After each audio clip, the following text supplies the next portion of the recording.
Ladies and gentlemen, imagine this, a thriving metropolis bustling with economic activity, entrepreneurs chasing dreams, and business painting a vibrant picture of success.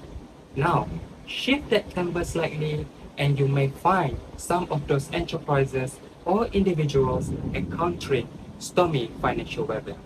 What will happen to them in this monetary turbulence? Bankruptcy, a term often associated with a financial hardship and insolvency, a topic we must explore and understand.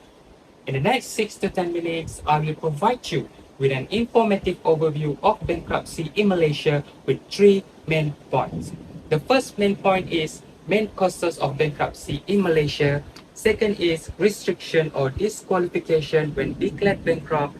And last but not least is bankruptcy procedure. Assalamualaikum and good day to Mr. Ilyas and fellow friends. My name is Muhammad Izman bin Ismail. Would like to present to you a speech entitled Understanding Bankruptcy in Malaysia. Without further ado, let's delve into our first point. Main causes of bankruptcy in Malaysia. As of April 2023, as you can see here, the number of bankruptcy cases that have been administered is 264,127. The data reveals that a significant number of individuals and businesses that have faced financial hardship during the period of 2019 to April 2023 with total number of 34,043 cases. You might think that bankruptcy will never affect you since only people who spend irresponsibly becomes bankrupt. Sadly, bankruptcy in Malaysia is very much prevalent. Statistics shows that anyone can be affected regardless of their income or age. Being faced with bankruptcy can be daunting, but understanding the law around insolvency and bankruptcy can help you to navigate the process much better.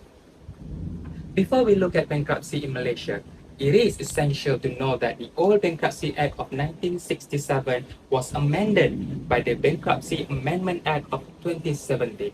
It is now known as the Insolvency Act 1967. The amendments came into effect on 6 October 2017. You may wonder what the difference is being insolvent and being bankrupt. In simple terms, being insolvent means you cannot pay off your debts. Being bankrupt means you have been declared bankrupt by a Malaysian court. It is a legal status indicating that you cannot repay your creditors. Ladies and gentlemen, personal loans are the main cause of bankruptcy cases in Malaysia, with 49.22% compared with other types of financial loans. For everyone's information, personal loans here include secured or unsecured loans from banking institutions, personal loans from money lenders other than banking institutions, of course, and friendly loans from individuals. Apart from that, bankruptcy cases involving business loans are 70.05%, vehicle hire purchase are at 11.11%, housing loans at 8.28%, and credit card debt is 6.35%. Are there any other restrictions or disqualification when declared bankrupt? Yes, of course. As my second point regarding the restriction and disqualification, Section 36 to 38 of the Insolvency Act 1967 sets out the restriction and disqualification of bankruptcy in Malaysia. The explanation for the section is too long, so in short, the section outlines a series of restrictions and conditions imposed on an individual. Here are some of the restrictions mentioned in the section. First, surrendering of one's passport and prohibition on international travel without the permission of court order. Second, prohibition from holding directorship, managing companies, or being involved in family-run businesses. And third, the activation of existing bank accounts with permission for one bank account for monthly income of deposit. And last but not least, limited credit card usage with a maximum limit of 1,000 ringgit Malaysia. Ladies and gentlemen, move on to my last point, which is bankruptcy procedure. Most of the time, bankruptcy procedures in Malaysia starts with the debtor failing to comply with an order to pay a judgment debt. Simply put, you cannot repay a debt, your creditor sues you for the money. And if the court finds that you do indeed owe the money, you will be ordered to pay the judgment debt, the amount that you owe.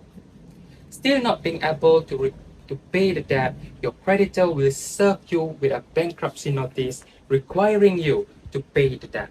Failing to comply with the bankruptcy notice within 7 days constitutes an act of bankruptcy. Once you have committed the act of bankruptcy, your creditor can start bankruptcy proceeding against you by filing a creditor's petition under Section 6 of the Malaysian Insolvency Act with the court. If the court finds that your situation fulfills the requirement under Section 5, the court will declare you bankrupt. It is worth mentioning at this point that an individual debtor can also declare his or her inability to repay the creditors without waiting for the creditor to initiate proceeding.